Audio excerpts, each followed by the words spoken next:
এই ভালো মতো খোঁজ। হ ঠিক আছে। আজ গুপ্তধন বার করতে হইবে, যে বেলির হোক।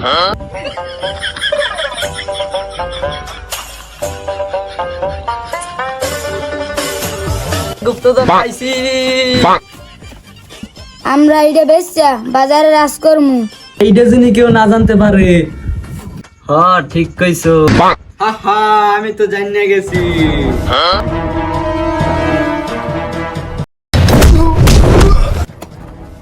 পাইয়া গেছি।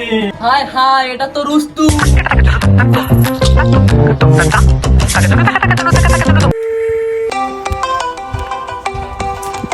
বন্ধু ফোন দিছে, মনে হয় মালের আমদানি আছে কলকাতা। বন্ধু, হ্যাঁ বন্ধু কও। মাল তো রেডি। তাই নাকি?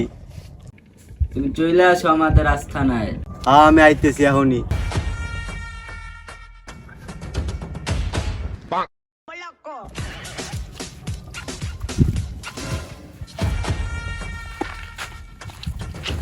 বন্ধু, কি অবস্থা? এই তো।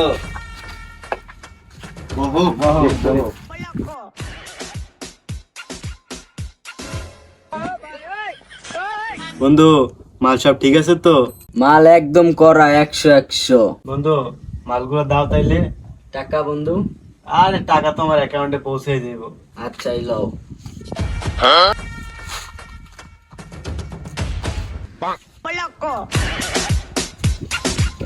এই বুলেট মাল দিল। বস আসি তাইলে বন্ধু, আচ্ছা। আবার দেখো।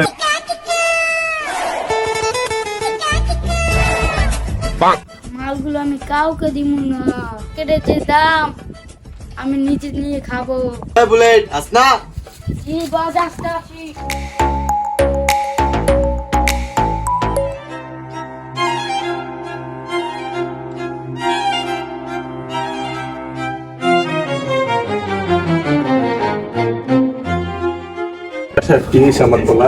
বাইরে লেন ভাই, কইতে বিশাল বলো। আপো বিড়ি দাও, বিড়ি না খাইলে আমি বাঁচমু না। লেরে ফো বিড়ির দাম বাড়ছে, তোর মুই কিনে দেবো কেমন? লাকির দাম 15টা, ডারবি 10টা হইছে, তুই মরলে মর যাইয়ে। ডাক্তার সাহেব লন। ঠিক আছে তো লন। আপো কমে যাও, মোরে বিড়ি দাও, বিড়ি খাম। সাহেব আমার ছেলেটার কি বাঁচানো যায় না?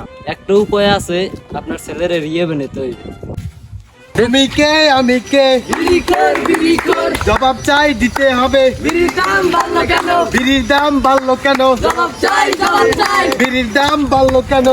চাই, জবাব চাই। বিড়ি খোর। আপনাদের উদ্দেশ্যে একটি কথাই বলতে চাই, আপনাদের কারো ছেলে যেন এভাবে মাদকাসক্ত না হয়। আর অবশ্যই একটা বিষয় মনে রাখবেন যে আপনার ছেলে কোথায় যায়, কার সাথে মিশে, সে কিন্তু আমার যে ছেলের অবস্থা দেখলেন, ও কিন্তু বিড়ি ছাড়া থাকতে পারতেছে না। ওর পরবর্তীতে কি হবে এটা কিন্তু আমি বলে দিতে পারছি না। তাই আপনারা সতর্ক থাকবেন, আপনাদের ছেলের প্রতি দায়িত্বশীল হবেন এবং তাদের প্রতি যথাযথ খেয়াল রাখবেন। ধন্যবাদ।